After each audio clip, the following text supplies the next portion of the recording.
Kepolisian Filipina telah memastikan 10 warga negara Indonesia yang dibebaskan adalah 10 anak buah kapal yang diculik pada 28 Maret 2016. Semuanya merupakan pelaut yang bekerja untuk perusahaan Patria Maritime Lines dan berikut adalah identitas 10 warga negara Indonesia yang telah dibebaskan.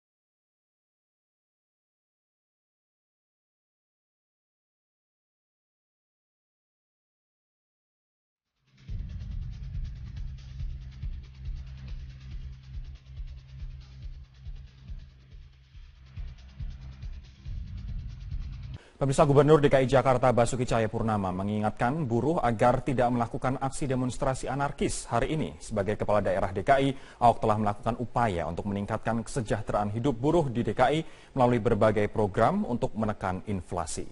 Terkait tuntutan kenaikan upah yang disampaikan para buruh, Ahok menegaskan yang terpenting saat ini adalah bagaimana upaya pemerintah untuk menekan inflasi ketimbang menaikkan upah. Pasalnya, kenaikan upah yang juga diiringi dengan tingginya inflasi tidak akan meningkatkan kesejahteraan buruh. Beberapa program Pemprov DKI seperti penyediaan jaminan kesehatan bagi pekerja hingga penyediaan rumah susun adalah upaya untuk menekan laju inflasi dengan menekan biaya hidup penduduk Jakarta. Menurut Ahok, biaya hidup yang lebih rendah akan meningkatkan produktivitas dan kesejahteraan masyarakat sehingga mampu bersaing di era masyarakat ekonomi ASEAN. Katakan yang paling penting bukan memaksa kenaikan upah, tapi bagaimana pemerintah membantu para buruh supaya dia punya uang untuk ditabung, untuk disimpan, untuk investasi. Buat apa naik gaji tapi inflasi juga begitu tinggi? Nah, itu yang di Jakarta lakukan 1 tahun 2 tahun terakhir ini. Kami menekan inflasi. Inflasi DKI ini bagus sekali. Dan termasuk target Millennium Development Goals dari DKI sangat baik sekali. Nah, termasuk kami memberikan apa artinya? Ketika kami memberikan bus Transjakarta sampai Bekasi, Tangerang, 3.000. Gubernur DKI Jakarta Basuki Cahayapurnama memastikan Presiden Joko Widodo segera mengeluarkan peraturan presiden baru untuk reklamasi. Ya, menurut Ahok, peraturan presiden tersebut nantinya akan menyesuaikan undang-undang yang ada terkait pemberian izin reklamasi. Ahok menegaskan peraturan presiden reklamasi yang segera dikeluarkan oleh Presiden Joko Widodo tersebut merupakan Perpres yang baru untuk menyempurnakan dasar hukum reklamasi Teluk Jakarta. Peraturan presiden ini akan mengatur mengenai wilayah kerja pelabuhan dan lokasi strategis nasional di Teluk Jakarta. Selama ini pelaksanaan proyek reklamasi Teluk Jakarta mengacu pada Perpres yang lama, namun kemudian muncul benturan dengan ketentuan-ketentuan yang terbit setelah itu. Polemik terus berkembang hingga proyek reklamasi Teluk Jakarta dihentikan sementara. Pasti keluarkan Perpres untuk menyesuaikan undang-undang yang baru keluar. Karena kan ada kelautan, ada pesisir, macam-macam kan. Jadi beliau akan keluarkan, termasuk soal wilayah kerjanya pelabuhan. Ada wilayah kerja pelabuhan, tentu harus diatur. Nah, jadi biar dengan Perpres itulah mengatur mana yang pelabuhan, mana yang lokasi strategis nasional. Suap pembahasan Raperda Teluk Jakarta terkuak, pembangunan reklamasi menjadi sebuah polemik yang terus diperdebatkan. Payung hukum reklamasi yang belum jelas hingga adanya sejumlah pelanggaran diduga terjadi. Kita akan segera bergabung bersama rekan kami Dade Salampesi yang akan mengelaborasi poin-poin tentang sikap pemerintah dalam rapat terbatas yang membahas reklamasi di Istana Negara hari ini. Dade, selain ketegasan pemerintah mengenai wewenang yang berada di pemerintah pusat, lalu apalagi yang disampaikan Presiden dalam rapat terbatas yang tadi? Dalam sambutan yang diungkapkan oleh Presiden Joko Widodo sebelum rapat terbatas terkait dengan reklamasi di Teluk DKI Jakarta ini, Presiden memang mengungkapkan atau menegaskan bahwa rapat terbatas yang dimulai pada pukul 1 siang tadi sama sekali tidak menyentuh aspek hukum. Walaupun dalam kenyataannya tadi memang perwakilan dari Komisi Pemberantasan Korupsi juga ikut serta karena mendapatkan undangan untuk mengikuti ratas dari Presiden. Dan Presiden juga mengungkapkan bahwa terkait dengan reklamasi ini memang sekarang sudah saatnya untuk berbicara lebih jauh ke depannya karena dari data yang dimiliki oleh oleh Presiden Joko Widodo pada 2030 nanti dimungkinkan seluruh wilayah Jakarta Utara akan ada di bawah permukaan laut. Karena dari data yang ada setiap tahunnya untuk wilayah DKI Jakarta mengalami penurunan permukaan tanah antara setengah sampai 12 cm per tahun. Dan pada 2030 nanti jika ternyata fakta-fakta tersebut betul-betul terjadi, artinya 13 sungai yang mengaliri atau melewati wilayah DKI Jakarta dan sekitarnya tidak dapat mengalirkan air ke Teluk Jakarta. Dari ratas tadi setidaknya ada 3 poin utama yang ditegaskan oleh Presiden, yaitu bahwa master plan terkait dengan reklamasi haruslah gamblang, terutama terkait dengan masalah lingkungan. Dan yang kedua, tidak boleh ada pelanggaran kaidah hukum dalam proyek reklamasi ini. Dan yang ketiga, pembangunan tidak boleh mengesampingkan kehidupan nelayan yang ada di sekitarnya. Sebenarnya terkait dengan reklamasi ini tentunya memiliki banyak pro kontra dan juga untung dan rugi. Dari sisi pro pembangunan reklamasi ini, tentunya dengan pembangunan reklamasi dapat menghadang pasangnya naik air laut karena setiap tahunnya ada kecenderungan penurunan muka tanah di wilayah DKI Jakarta dan juga sekitarnya. Sementara dari aspek kontra, pembangunan reklamasi ini nyatanya ada sejumlah hukum yang dilanggar karena Pemprov DKI Jakarta bersikukuh bahwa pembangunan reklamasi di wilayah Teluk Jakarta ini merujuk pada keputusan Presiden nomor 52 tahun 1995. Sementara ada peraturan-peraturan ataupun regulasi dari sejumlah instansi lainnya yang dilanggar dari reklamasi ini. Yang artinya juga memang masih ada tumpang tindih peraturan terkait dengan reklamasi ini. Dan apa saja keuntungan dari pembangunan reklamasi ini? Di antaranya tentu saja menyediakan lahan bagi negara ataupun kota. Ini juga terkait dengan aspek pariwisata maupun khususnya wisata bahari dan juga dapat membantu penataan pantai. Di samping keuntungan dan pro kontra tadi dari reklamasi ini, ternyata juga ada beberapa aspek kerugian dari reklamasi. Di antaranya perubahan ekosistem yang mengakibatkan banjir dan juga dampak buruk pada sistem drainase dan juga kerusakan-kerusakan lingkungan yang lainnya. Dalam rapat terbatas yang digelar selama kurang lebih 1,5 jam tadi juga hadir 3 pimpinan kepala daerah, yaitu Gubernur Banten Rano Karno, Wakil Gubernur Jawa Barat Deddy Mizwar dan juga Gubernur DKI Jakarta Basuki Cahayapurnama. Walaupun Presiden Joko Widodo menegaskan dalam proyek reklamasi ke depannya tidak boleh lagi melibatkan swasta, yang artinya pemerintah baik itu pusat maupun daerah memegang kendali penuh terhadap proyek reklamasi. Namun tadi Ahok mengungkapkan Pulau O, P, dan Q yang ada di Teluk Jakarta yang belum diatur minta digabungkan dengan Pulau N. Dan Ahok juga mengungkapkan jika melihat hasil studi di Port of Rotterdam, maka seharusnya pembangunan proyek reklamasi ini 30% dikelola oleh pusat, sementara 60%-nya dikelola oleh pihak swasta. Dan dari hasil ratas tadi juga dijabarkan oleh Ahok, setidaknya ada satu fakta baru yang akan dikeluarkan oleh pemerintah, yaitu Presiden akan mengeluarkan Perpres baru yang disesuaikan dengan Perpres yang ada, seperti Perpres nomor 54 tahun 2008 dan juga Perpres nomor 122 tahun 2012. Robert. Baik, terima kasih Dade. Salam Presi atas informasi dan langsung dari Istana Negara. Pemirsa, DPD DKI PDI Perjuangan hari ini terakhir menerima pendaftaran bakal calon gubernur dan wakil gubernur DKI Jakarta. Sebanyak 39 orang telah mendaftar dan 31 pendaftar baru telah mengembalikan berkas. Pada pendaftaran hari terakhir ini, DPD PDI Perjuangan menerima pengembalian berkas pengusaha muda Sandiaga Uno yang mendaftar sebagai bakal calon gubernur. Sandiaga Uno termasuk satu dari 39 orang yang mendaftarkan diri ke PDI Perjuangan. PDI Perjuangan dengan perolehan kursi di DPRD DKI di atas 20% memenuhi syarat untuk mengusung sendiri calon gubernur DKI pada pilkada yang akan dilaksanakan Februari 2017 mendatang. PDI Perjuangan melalui penjaringan dan penyaringan ini dalam rangka untuk mencari sosok yang betul-betul punya kualifikasi yang jelas baik untuk memimpin Jakarta yang akan datang. Ya itulah mekanisme sedang berjalan. Jadi PDI Perjuangan belum bisa menentukan siapa yang nanti akan diusung, tetapi proses sedang berjalan. Tahapan-tahapan akan kita lalui. Tahapan pertama hari ini sudah sama-sama kita saksikan. Hari ini kita tutup, baru nanti selanjutnya kita menginjak tahapan berikutnya. Gubernur DKI Jakarta Basuki Cahayapurnama tidak mempermasalahkan usulan Komisi 2 DPR yang akan menaikkan syarat dukungan calon independen dan menurunkan syarat calon dari partai politik. Ya, Ahok optimistis masyarakat tetap akan memilih yang terbaik untuk memimpin ibu kota pada 5 tahun ke depan. Nggak masalah, kan saya sampaikan, ini Jakarta ini daerah khusus ibu kota. Tentu harusnya ini jadi etalase negara, bangsa. Yang jadi gubernur harus yang terbaik dari yang terbaik. Masing-masing warga DKI punya pikiran masing-masing. Dia mau pilih yang perempuan, dia mau pilih yang lebih rohani, dia mau pilih yang santun, dia mau pilih yang lebih pintar, itu masing-masing. Makanya di dalam pilkada undang-undang nggak pernah diatur 100%. Hanya 50% plus 1. Kalau di daerah lain malahan yang tertinggi yang menang.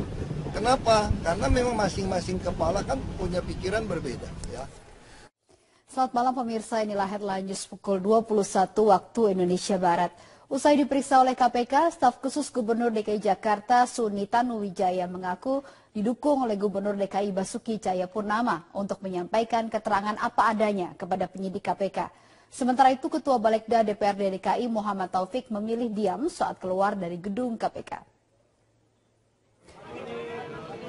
Setelah 7 jam diperiksa oleh penyidik KPK, kepada awak media Suni mengaku ditanya soal usulan dan juga substansi serta keterlibatan dirinya dalam pembahasan Raperda Reklamasi Teluk Jakarta. Suni mengaku tidak mengetahui perihal pertemuan sejumlah pimpinan DPRD dengan para pengembang. Namun ia menyebut sering melakukan komunikasi dengan para pengembang terkait dengan usulan Raperda dan juga keinginan dari Gubernur DKI soal kewajiban tambahan 15% kepada pengembang. Suni juga mengaku Gubernur DKI Basuki Cahayapurnama mendukung dirinya untuk menyampaikan keterangan apa adanya kepada penyidik KPK. Sementara itu, Ketua Badan Legislasi Daerah Balegda DPRD DKI Jakarta M. Taufik yang juga diperiksa oleh KPK memilih bungkam saat ditanya oleh awak media. Pemeriksaan ini merupakan yang kelima kalinya bagi M. Taufik terkait dengan kasus suap Raperda Reklamasi Teluk Jakarta. Dan dalam pemeriksaan ini M. Taufik dicecar seputar keterlibatannya dalam pertemuan dengan pengembang Sugianto Kusuma Desember 2015 lalu. KPK terus mendalami dugaan adanya aliran dana dari pengembang ke sejumlah anggota DPRD DKI Jakarta. Begini, kalau dari sisi dia jelas soal 15% itu fix, harus ada, terus tinggal persoalannya itu apakah di Perda atau di Perpu. Tapi sebenarnya karena ada ancaman dari DPRD akan deadlock, beliau sempat mengatakan ya selama yang penting 15% itu jangan dicoret. Gubernur DKI Jakarta Basuki Cahayapurnama atau Ahok membantah kabar akan memberlakukan pembatasan sepeda motor di sejumlah ruas jalan protokol Jakarta awal Mei mendatang. Ahok menduga kabar tersebut adalah bentuk provokasi jelang unjuk rasa Hari Buruh 1 Mei mendatang. Saat ditemui di lapangan Irti Monas Senin pagi, Ahok menegaskan pembatasan sepeda motor hanya akan diberlakukan bila fasilitas pendukung telah disiapkan, seperti penambahan jumlah armada bus Transjakarta serta penghapusan pembatas jalur cepat dan jalur lambat. Ahok pun menjelaskan sepeda motor tetap bisa melintas seperti biasanya hingga fasilitas pendukung tersebut telah siap. Terkait dengan beredarnya isu pembatasan sepeda motor yang mulai diberlakukan bulan Mei, Ahok menuding ada pihak yang sengaja menginginkan agar pengendara sepeda motor berunjuk rasa dalam Hari Buruh yang jatuh tanggal 1 Mei. Pembatasan motor kalau kita lakukan kalau ada IRP, jalan sama busnya cukup. Enggak, itu isunya saya lihat kirimin WhatsApp grup. Wah, udah ada rute pembatasan 1 Mei. Aduh, enggak lah. Itu tuh enggak, kenapa tuh enggak? Saya curiga ini ada hubungan dengan Hari Buruh 1 Mei. Supaya bisa ngumpulin massa lebih banyak buat demo. Ya dong, yang naik motor protes kan semua Jakarta dibilang nggak boleh lewat motor. Pasti orang akan demo. Ini bukti yang mau demo ini orangnya kurang. Jadi masih ada sebarin isu-isu. Ya, apalagi isu-isu nyerang Ahok kan lebih ramai gitu. Setelah polemik panjang reklamasi Teluk Jakarta, pemerintah pusat sepakat menghentikan sementara proyek reklamasi. Selama masa moratorium, pemerintah akan merumuskan aturan, perizinan dan analisis dampak lingkungan yang jelas. Setelah polemik panjang tentang reklamasi Teluk Jakarta, pemerintah pusat menyatakan moratorium atau penghentian sementara proyek reklamasi pulau di Teluk Jakarta sejak Jumat 22 April. Menteri Koordinator Kemaritiman Riza Ramli menyatakan, putusan moratorium sudah final tanpa tekanan dari perusahaan pengembang yang sudah berinvestasi untuk proyek reklamasi.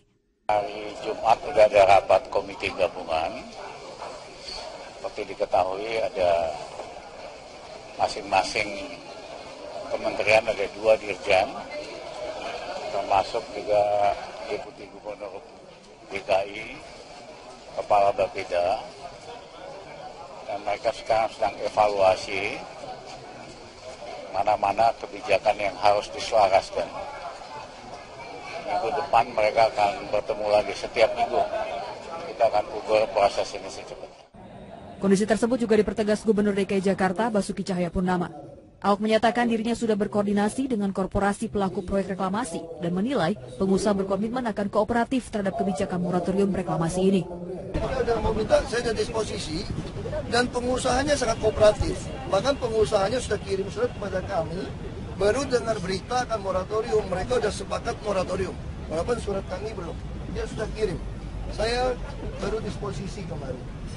Kemarin semalam, baru ingat semalam. Di sisi lain, proyek reklamasi Pulau N untuk membangun dermaga dan pelabuhan baru yang dikelola Pelindo akan tetap dilanjutkan. Pembangunan pelabuhan baru itu tergolong kepentingan nasional dan bukan komersial, sehingga kewenangan perizinan ada di tangan Kementerian Perhubungan. Tidak ada izinnya, kita kasih terus. Karena izin reklamasi, kalau di daerah lingkungan kerja pelabuhan manapun di seluruh Indonesia, itu tidak ada kewenangan yang lain, kecuali kewenangan Menteri Perhubungan. Itu nggak kena moratorium ya Pak? Misalnya. Kalau yang sudah izin dari Kementerian Perhubungan enggak. Sebelumnya Kementerian Koordinator Kemaritiman, Kementerian Lingkungan Hidup dan Kehutanan, serta Gubernur DKI Jakarta, pekan lalu memutuskan untuk melakukan moratorium reklamasi Teluk Jakarta. Hal ini dilakukan karena reklamasi belum mempunyai landasan hukum yang kuat, serta masih perlu dilakukan kajian analisis dampak lingkungan lebih lanjut. Tim Liputan Metro TV. Pemirsa, politikus PKS M. Idrus terus mencari dukungan dari partai lain untuk maju sebagai calon gubernur DKI Jakarta. Ya, meskipun kurang diperhitungkan PKS, M. Idrus yakin langkah politiknya akan direspon positif oleh sejumlah partai untuk berkoalisi, khususnya dengan Partai Keadilan Sejahtera. Partai Keadilan Sejahtera belum memiliki calon kuat untuk diusung sebagai calon gubernur DKI Jakarta pada Pilkada 2017 mendatang. Hingga kini PKS masih melakukan penjaringan terhadap sejumlah kandidat baik internal maupun eksternal partai. Padahal saat ini salah satu kader PKS Muhammad Idrus telah mendeklarasikan diri sebagai bakal calon gubernur DKI Jakarta. Presiden PKS Sohibul Iman tidak mempermasalahkan langkah Muhammad Idrus yang mencalonkan diri melalui partai lain. Oh, Pak Idrus termasuk, kan gini, ada calon-calon yang muncul dari aspirasi kader. Ya, dan mereka ada yang kader, ada yang non kader. Semua itu sudah kita brief. Silakan memasarkan diri masing-masing, ya, untuk bisa menarik masyarakat secara lebih banyak lagi. Sementara Muhammad Idrus sendiri mengaku sengaja mencalonkan diri melalui Partai Demokrat dan PDI Perjuangan karena mekanisme internal partai yang belum jelas. Terlebih kursi PKS di DPRD DKI tidak mencukupi untuk mengusung calon sendiri dan harus melalui koalisi dengan partai lain.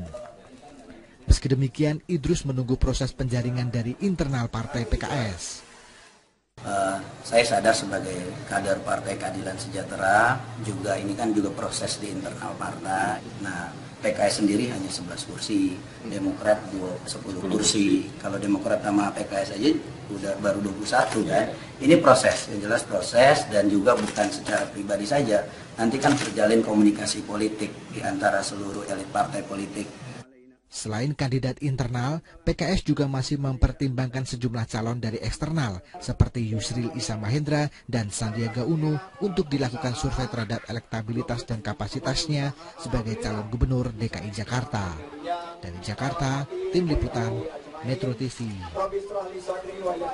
Sementara itu hari ini merupakan batas akhir DPD DKI PDI Perjuangan menerima pendaftaran bakal calon gubernur dan wakil gubernur DKI Jakarta. Untuk mengetahui berapa calon yang sudah mendaftar dan bagaimana proses selanjutnya, kita langsung bergabung bersama rekan kami Yasmin Alvina yang saat ini berada di DPD PDI Perjuangan DKI Jakarta. Yasmin, melihat berbagai hasil survei bahwa Ahok masih mengungguli lawan-lawannya, apakah PDIP percaya diri dengan calon yang akan mereka usung?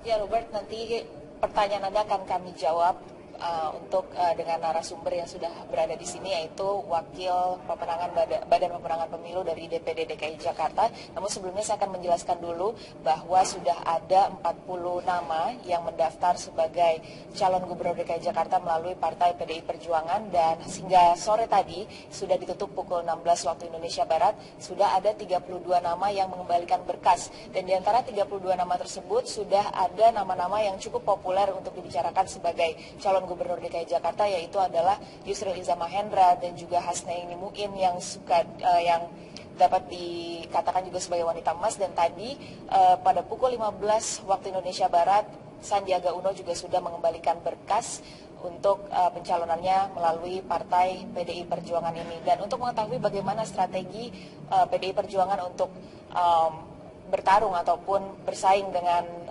Gubernur Petahana Basuki Cahayapurnama, saat ini saya sudah bersama dengan Wakil Ketua Badan Pemenangan Pemilu DPD DKI Jakarta PDI Perjuangan, Bapak Gembong. Selamat sore, Pak. Selamat sore.